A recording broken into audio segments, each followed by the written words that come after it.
Figure contemporaine, Pascal Achard, Audrey Demar, Guillaume Gouet et Camille Balland, reportage. C'est dans une imprimerie que l'artiste nous convie pour assister à la naissance d'une des œuvres de son exposition.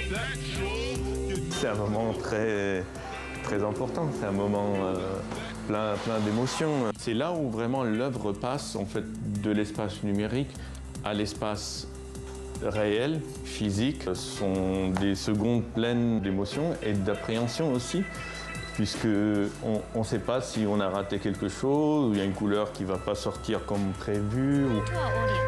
Sarène Sadou, ne présentant aucune imperfection, Fares Cachou peut procéder au rituel d'authentification de l'œuvre, la signature.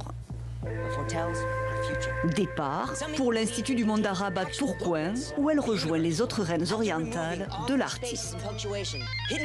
L'exposition parcourt une dizaine d'années de création, avec notamment ses affiches sur la révolution syrienne, publiées sur les réseaux sociaux à partir de 2012. La première œuvre qui est Al-Houla, le massacre, qui parle d'un massacre atroce qui a été commis dans un village pas loin de ma ville natale d'ailleurs, Homs, et où on a eu des enfants qui ont été tués à l'arme blanche. Quand on voit son peuple se faire écraser par un régime brutal, on ne peut pas ne pas être touché par ces événements-là. Il y en a qui l'expriment avec des gestes, avec de la littérature. Moi, en tout cas, je l'ai fait en images. Épure et couleurs vives, une iconographie percutante, reproduite dans les rues syriennes, dans la presse internationale et dans les manuels scolaires. Parmi les œuvres dont il est le plus fier, sa Marianne, créée en hommage à Samuel Paty, assassiné pour avoir enseigné la liberté d'expression à ses élèves.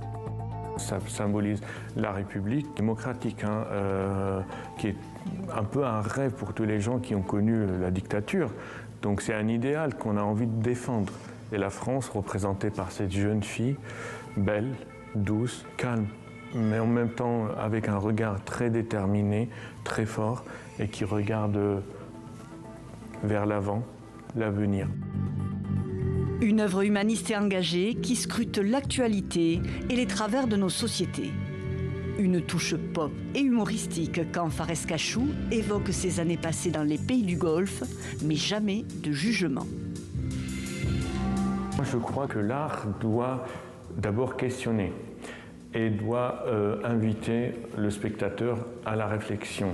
Donc si je donne les réponses et je donne les avis très arrêtés, très clairs dans mes œuvres, je trouve que c'est une œuvre morte dans ce cas-là.